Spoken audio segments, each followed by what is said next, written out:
You will quickly understand that 70% of unexplained aerial phenomena are human in origin and in no way extraterrestrial. Once World War II was over and Nazi technology had been systematically plundered by both Americans and Russians, the first challenge was to carry on and even complete the Nazis' research in great secrecy. The program, called Project Rainbow, especially known for the Philadelphia experiment, was the immediate proof.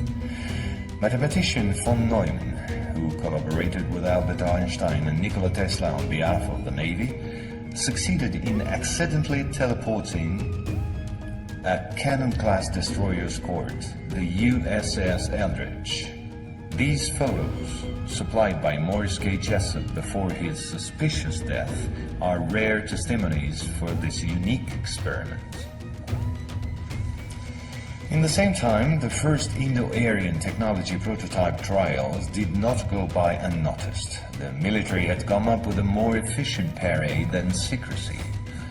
At about the same period, Kenneth Arnold, US Air Force pilot and CIA agent, launched the greatest operation in manipulation ever concerning the existence of UFOs. Making people believe they didn't exist was not the right solution and clearly insufficient. Discrediting enemies and frightening the population by systematic misinformation proved far more efficient.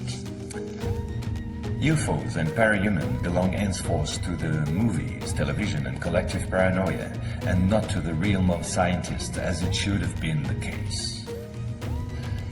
In May 1947, the American Secret Services discovered the existence of an ancient terrestrial UFO secretly recovered by the Russians, which had crashed into the Altai Mountains along their border with Mongolia.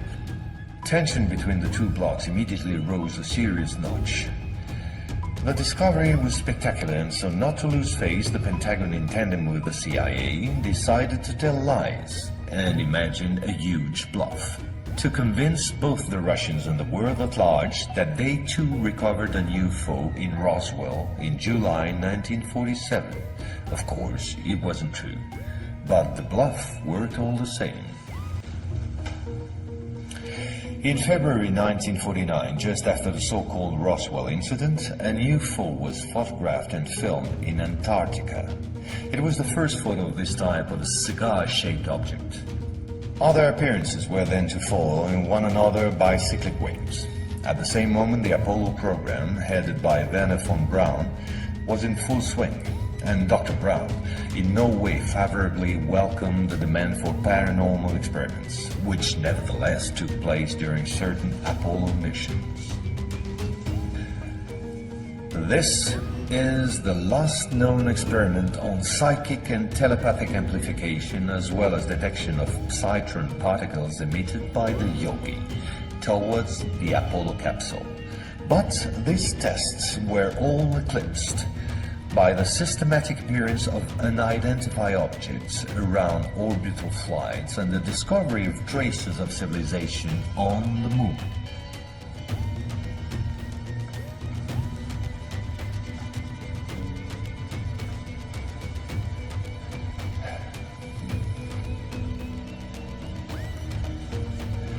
NASA had to face an avalanche of data and embarrassing proofs. The only solution was to put everything under the cloak of defense secret. In 1971, the Jason Directive set up a special retouching service whose purpose was to erase all signs of civilizations or ruins on the moon, especially in those photos intended for the general public and the press. In June 1965 has appeared this in a satellite report in the area of Deception Islands, south of Argentina. The Russians tried to sabotage the refloating operation in vain, despite the violence of the confrontation.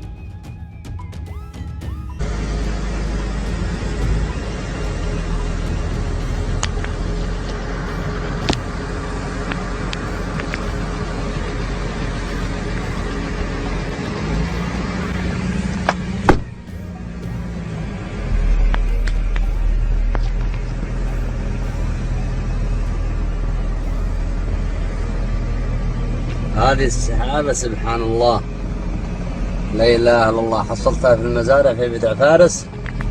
يعني ما بيني وبينها إلا 5 أمتار. الحين ترد على السيارة. هذه قدر إلهية سبحان الله. نزلت الأرض الحين، فأنا مستعجب صراحة. ممكن حد يصدق أو ما حد يصدق إنها سحابة. الحين طاحت في الأرض ونشبت في الشبك. هاي لا كيف تقسمت إلى أجزاء. الحين جزء طاح منها ودخل داخل المزارع. سحابة غريبة اشتلت. فأنا اليوم صراحة مستغرب المنطقة هذه، أشياء غرايب فيها أشوفها. الحين طلعت فوق. هل تصدق يا أخي؟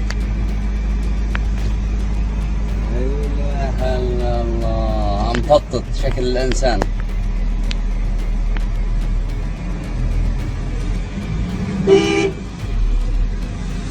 يحوق الحين بصور هذا.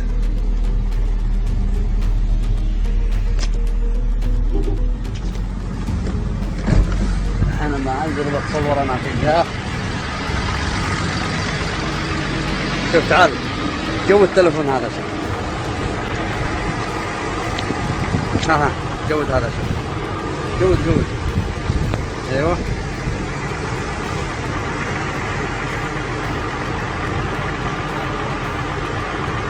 شوف أنا. شوف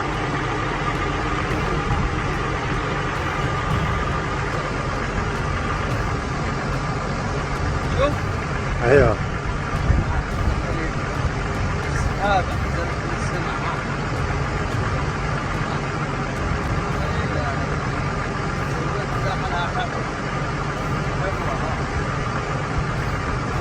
عجيب.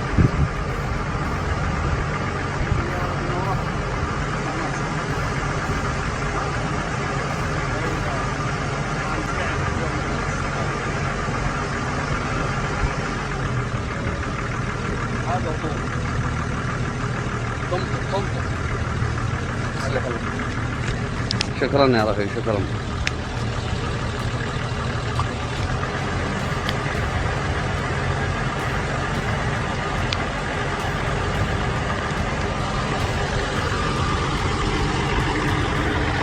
عجائب الدنيا ما تاك في السماء.